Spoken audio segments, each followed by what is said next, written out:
Come on, get up. We have to move, quickly. They're almost here. La pluie martelait les pavés de Montmartre comme des coups de poignard. Et dans ce tumulte, Alexandre entendit les mots qui le fracassèrent, il est avec un homme. Tu sais. Ce beau gosse du quartier. 3 syllabes innocentes. Murmurées dans un café bondé. Mais qui le transpercèrent comme une lame. Le forçant à fuir. Le cœur en lambeaux. Vers les entrailles de sa maison familiale. Il dégringola les escaliers de pierre menant à la cave. Verrouilla la porte derrière lui. Et là, dans l'obscurité moite imprégnée d'odeurs de vin tourné et de souvenirs enfouis, il s'effondra, se jurant que plus jamais la lumière du monde ne toucherait sa peau. Ce n'était pas la peur de l'amour qui l'avait enfermé, mais la terreur d'être vu. Aimé. Jugé pour ce qu'il était, un homme aimant un autre homme. Dans une ville qui feignait l'ouverture mais serrait les cœurs dans ses filets invisibles. Les heures s'étirèrent en une nuit éternelle, où chaque goutte d'eau suintant des murs semblait murmurer les échos de sa vie brisée. Alexandre. 28 ans. Fils unique d'une lignée de vignerons bourguignons installés à Paris pour un rêve d'égalité. Avait toujours su que son cœur battait au rythme d'un secret. Petit, il observait les couples enlacés sur les berges de la Seine. Envieux non pas de leurs baisers hétéroclites, mais de leur liberté à les offrir sans chaîne. À l'université, il avait frôlé l'amour avec un camarade aux yeux verts. Mais la rumeur, cette vipère aux 1000 langues, avait rampé jusqu'aux oreilles de sa mère. Pieuse et traditionnaliste, qui avait pleuré en silence, préférant ignorer plutôt que confronter. C'est une phase. Mon fils, avait-elle susurré un soir d'hiver. Et Alexandre avait hoché la tête, ravalant ses vérités comme un poison doux. Mais ce soir-là, la rumeur avait muté, non plus une phase, mais un scandale. Un collègue de travail, un ami supposé, avait laissé échapper son nom dans une conversation anodine. Et le quartier entier. Ce petit écosystème de boulangeries parfumées et de marchés animés s'était enflammé. Alexandre imaginait déjà les regards en coin à la terrasse du café Le Petit Zinc. Les chuchotements derrière les étals de fromage. Et pire, le silence assourdissant de sa famille, qui vivait encore dans l'appartement haussmannien au-dessus, ignorant son agonie souterraine. Pourtant, au milieu de cette descente aux enfers, un souvenir perçait l'ombre, Lucas. L'Italien de 30 ans. Arrivé à Paris 2 ans plus tôt pour fuir les chaînes d'un mariage arrangé dans les collines de Toscane, où l'amour homosexuel était un murmure tabou même sous le soleil généreux. Lucas travaillait comme restaurateur dans une petite trattoria près de la Bastille. Ses mains calleuses façonnant des pâtes avec la même tendresse qu'il réservait aux âmes perdues. Ils s'étaient croisés un soir d'automne, sous les feuilles rougissantes des Tuileries, où Alexandre, errant seul après une rupture fantôme, avait trébuché sur une racine et atterri dans les bras solides de l'étranger. À tantôt. Bello, avait ri Lucas, son accent chantant comme une sérénade. Et dans ce rire, Alexandre avait goûté à la possibilité d'un monde sans mur. Depuis, des regards volés au marché. Des cafés partagés où Lucas parlait de ses vignes natales et Alexandre de ses rêves inavoués, avaient tissé un fil ténu entre eux. Mais la rumeur avait tout empoisonné, Lucas, lui aussi marqué par les commérages italiens qu'il avait chassés de sa terre, avait fui Paris la semaine précédente, laissant un mot, je ne veux pas te noyer dans mes tempêtes. Et maintenant, enfermé dans sa cave, Alexandre se haïssait d'avoir cru en cet amour naissant, d'avoir osé rêver d'une étreinte sous les lumières de la tour Eiffel. Le jour se leva sans lui. Un soleil pâle filtrant à travers les soupiraux crasseux. Mais Alexandre refusait de bouger. Il s'était recroquevillé sur une caisse de vin oubliée. Les genoux ramenés contre la poitrine. Écoutant le bourdonnement lointain de la ville qui continuait sans lui. Paris. Cette belle indifférente. Avec ses boulevards haussés et ses artistes de rue clamant la liberté. Se moquait de son exil volontaire. Il repensait à son père. Mort trop tôt d'un cancer fulgurant. Qu'il avait serré dans ses bras une dernière fois en murmurant « Sois toi-même ». Fiston. Le monde finira par suivre. Mais le monde n'avait pas suivi, il avait accéléré. Piétinant les cœurs fragiles sous ses talons aiguilles. La rumeur s'était propagée comme un feu de paille, d'abord au bureau. Où son patron avait haussé un sourcil lors de la pause café. Puis chez sa sœur aînée. Qu'il avait appelé en larmes, Alex. C'est vrai? Maman est dévastée. Dévastée par quoi? Par l'idée que son fils unique, héritier des caves familiales, porte en lui un amour que l'église du quartier condamnait d'un regard torve. Alexandre avait raccroché. Le téléphone glissant de sa main moite. Et s'était précipité dans les abysses de la maison. Où les murs de pierre, témoins muets des générations passées, semblaient le juger à leur tour. Soudain. Un bruit fracassa le silence, un cognement sourd contre la porte. Suivi d'une voix qui traversa les planches comme un rayon de lune. Alexandre. Ouvre-moi. C'est Lucas. Je sais que tu es là.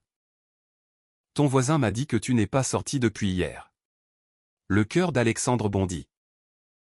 Un mélange de terreur et d'espoir le submergeant. Lucas? Revenu?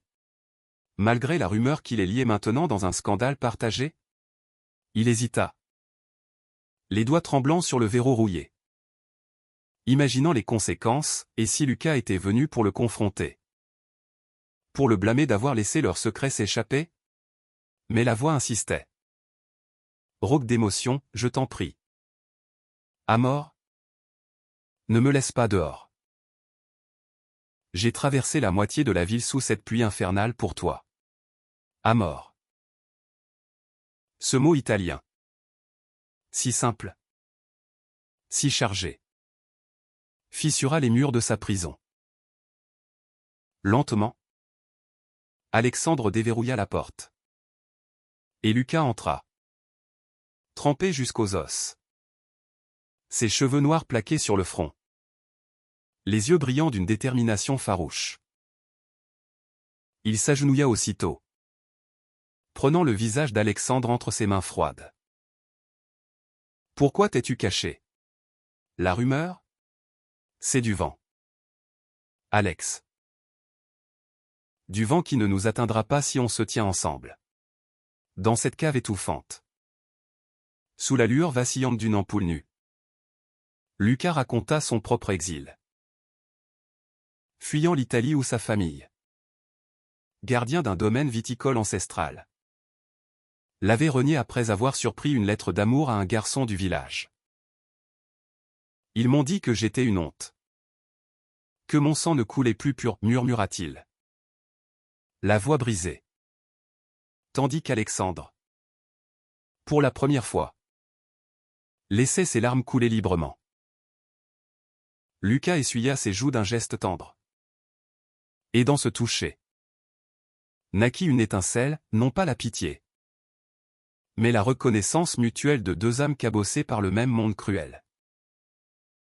Ils parlèrent des heures durant. Lucas déroulant des souvenirs de Rome sous la pluie. Alexandre confessant ses nuits solitaires à peindre des nus masculins dans l'atelier secret de l'étage. J'ai peur. Lucas, avoua Alexandre enfin. La voix un fil ténu. Peur que l'amour soit juste un leurre. Une rumeur qui finit par nous détruire. Lucas secoua la tête. Son sourire un phare dans l'ombre. L'amour n'est pas une rumeur. C'est un cri. Et le nôtre? On va le hurler ensemble. Mais la libération ne vint pas sans tempête. Le lendemain. Alors qu'Alexandre émergeait enfin de la cave. Soutenu par le bras ferme de Lucas.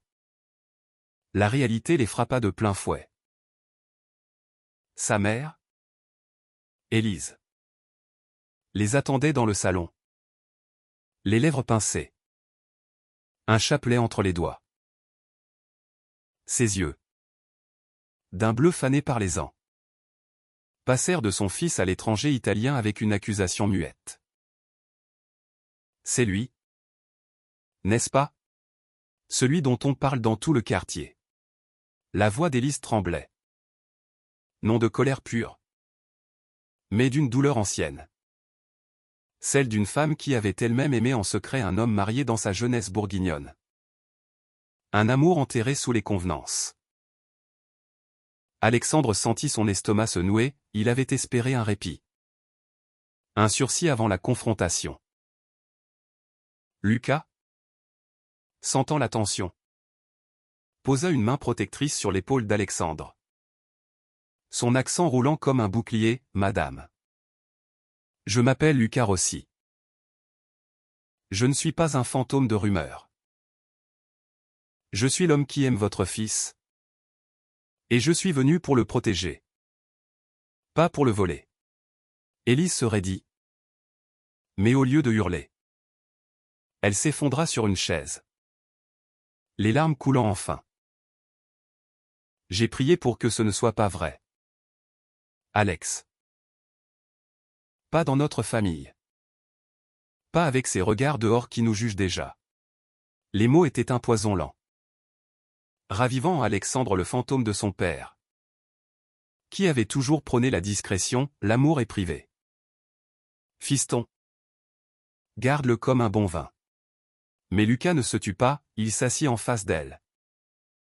Racontant avec une passion italienne ses propres batailles, les nuits aérées dans les ruelles de Florence.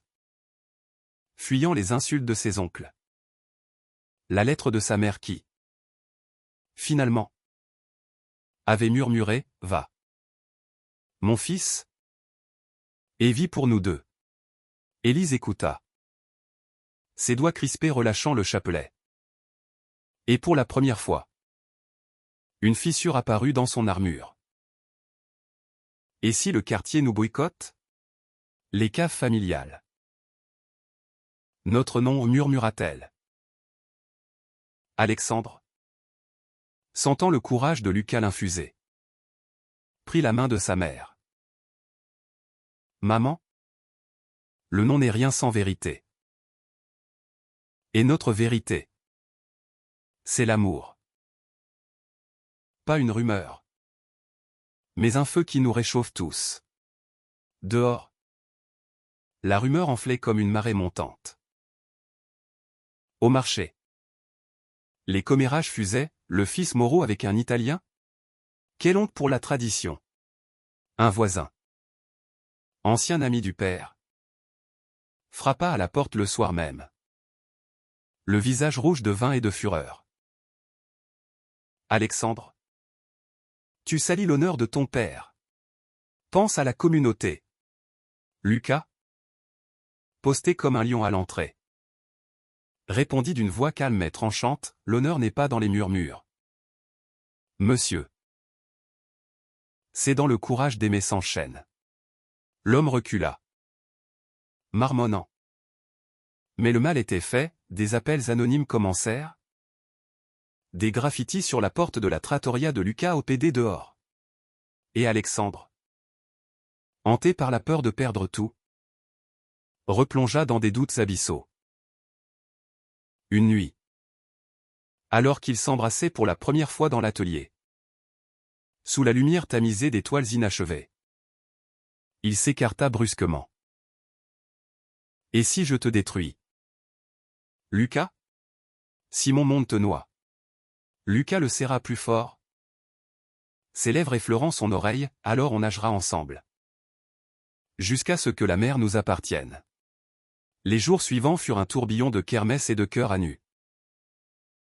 Lucas, avec son esprit entrepreneurial hérité des marchés toscans, Organisa un dîner ouvert à la trattoria, une soirée pour les amours invisibles, annonça-t-il aux habitués. Servant des pâtes al pomodoro et des vins bourguignons offerts par Élise. Qui, à sa grande surprise, avait accepté de venir. La salle, ornée de guirlandes lumineuses et de photos d'amoureux anonymes des couples homosexuels italiens des années 70. Des artistes parisiens des années folles se remplit lentement. Alexandre, nerveux, se tenait près de la cuisine. Son cœur cognant comme un tambour de carnaval. Parmi les premiers arrivants, sa sœur, Claire, 32 ans. Mère de 2 enfants, qui l'étreignit en chuchotant, « Frangin. J'ai toujours su. Et je suis fier. » Puis des voisins curieux. Des collègues hésitants. Et même le boulanger du coin. Un homme bourru aux mains farinées. Qui leva son verre, à l'amour. Quel qu'il soit. Ma nièce est comme vous. Et elle est mon trésor. Mais la kermesse vira au drame quand un groupe d'ivrognes, attisé par la rumeur amplifiée sur les réseaux sociaux parisiens, fit irruption. Sortez vos saletés d'ici, hurla le meneur. Un ancien ouvrier des caves. Renversant table et verre dans un chaos de cris et de bris. Lucas se dressa, protégeant Alexandre d'un bras. Tandis qu'Élise, pâle mais résolue, criait, « C'est ma maison aussi. Sortez. Ou j'appelle la police. » Les poings volèrent. Un verre brisé entailla le bras de Lucas. Du sang coulant sur le carrelage comme un stigmate rouge. Alexandre, voyant l'homme qu'il aimait saigner pour lui, sentit une rage nouvelle l'envahir, il attrapa une chaise. La brandissant non pour frapper, mais pour hurler, « Assez. Cet amour n'est pas une rumeur. C'est notre vie.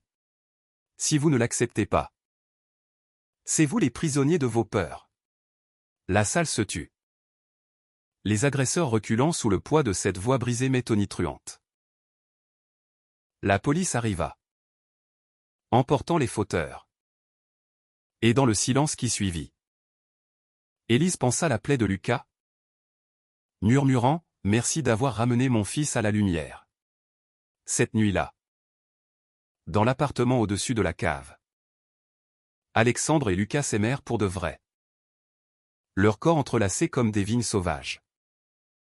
Sous les murmures de la pluie apaisée. « Tu m'as libéré, » souffla Alexandre, traçant du doigt la cicatrice fraîche. Lucas sourit. Ses yeux sombres comme la nuit Toscan, « Non. C'est nous qui nous sommes libérés. Ensemble. » Mais le répit fut bref, le lendemain. Une lettre arriva, l'héritage des caves familiales contesté par un cousin traditionnaliste, arguant que l'immoralité d'Alexandre le disqualifiait. La menace planait. Un nouveau cachot potentiel. Et Alexandre, pour la première fois, se tourna vers Lucas non en victime, mais en partenaire, « On va se battre. Pour nous. Pour Paris. Pour tous ceux qui aiment en silence. » La bataille pour l'héritage devint un roman judiciaire poignant. Un affrontement entre passé et présent sous les lambris froids du tribunal de Paris. Alexandre, flanqué de Lucas et d'Élise, se présenta devant le juge. Un homme aux lunettes sévères qui écouta les plaidoiries avec une impartialité de marbre. Le cousin, Raoul, un quinquagénaire bedonnant aux manières de Hobro-Bourguignon, déversa son venin. La famille Moreau est une lignée de traditions sacrées. Ce scandale homosexuel sous notre nom disqualifie cet imposteur. Les mots résonnèrent dans la salle, faisant blêmir Élise. Mais Alexandre, tenant la main de Lucas sous la table, se leva. La voix ferme comme le granit des caves. « Monsieur le juge, L'héritage n'est pas dans le sang pur, mais dans l'âme qui le cultive. Mon père m'a appris à vinifier avec amour, pas avec haine. Et cet amour, il désigna Lucas d'un geste tendre, est ce qui rend notre vin vivant. Humain. Universel.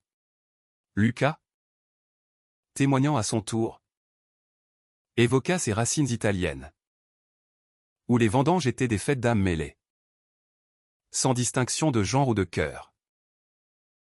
Le juge, touché par cette humanité brute, demanda une pause.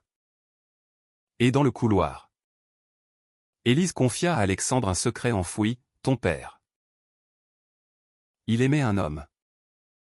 Avant moi. Un ouvrier des vignes. Ils se sont séparés pour la société. Mais il m'a épousé en sachant que je comprenais. Les mots libérèrent Alexandre comme un bouchon sautant d'une bouteille millésimée, son père n'était pas un fantôme de convention, mais un allié spectral. Dehors, des soutiens inattendus affluaient, une pétition lancée par Claire, signée par le quartier entier, même le boulanger récalcitrant, et des articles dans Le Monde sur l'amour libéré des caves parisiennes. Raoul, acculé, retira sa plainte dans un murmure amer. Et le juge trancha l'héritage à Alexandre, au nom de l'égalité républicaine. Mais la victoire amère révéla des ombres plus profondes. Lucas, hanté par son passé italien, confessa une nuit. Lové contre Alexandre, j'ai peur de ne pas suffire. Ma famille me renie encore, une lettre est arrivée, me déshéritant pour de bon. Alexandre, sentant le poids partagé, l'embrassa avec ferveur, alors on crée notre famille. Pas de vignes imposées, mais un jardin à nous, où l'amour pousse libre. Ils décidèrent de voyager, un périple en Bourgogne, revisitant les caves ancestrales, où Alexandre initia Lucas au secret des millésimes. Leur rire résonnant dans les voûtes humides.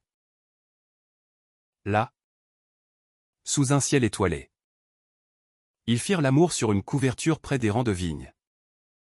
Le monde réduit à leur souffle entremêlé. Un hymne à la résilience queer. Pourtant, le retour à Paris apporta un nouveau coup, un appel de l'Italie. La mère de Lucas, veuve et repentante, voulait le voir. Viens. Figlio mio. J'ai compris trop tard. Lucas hésita, terrifié par le rejet final. Mais Alexandre l'encouragea, va. Libère ton propre cave intérieur. Seul à Paris, Alexandre affronta sa propre solitude. Animant des ateliers d'écriture pour jeunes LGBT au centre LGBTQ+ de Marais, où il raconta son histoire, transformant la rumeur en témoignage. Les yeux écarquillés des adolescents lui rendirent espoir, l'amour n'était pas une prison, mais un pont.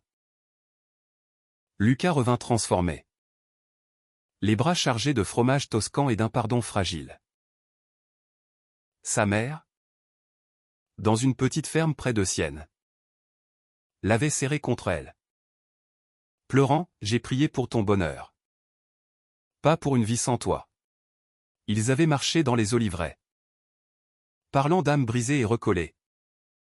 Et Lucas avait offert à Alexandre un anneau d'argent martelé, gravé d'un vers de Dante, Amor ch nullo amato amar perdona.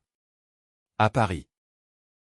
Ils l'acceptèrent lors d'une cérémonie intime au Père-Lachaise, entouré d'Élise, Claire et des amis du quartier, sous les tombes de poètes maudits qui avaient aimé contre vent et marée.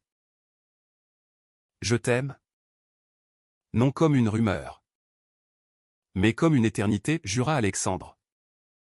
Et Lucas répondit d'un baiser qui scella leur pacte. Mais le destin, ce farceur cruel, testa encore leur flamme. Une offre irrésistible arriva pour Lucas, gérer une chaîne de trattoria à Milan. Un rêve d'enfance? Mais qui signifiait la séparation? Paris est notre maison, plaida Alexandre. La gorge nouée. Lucas, déchiré, arpenta les quais nocturnes, consultant les eaux sombres de la Seine. Finalement, il refusa « ma maison. C'est toi. On ouvre notre propre cave trattoria ici.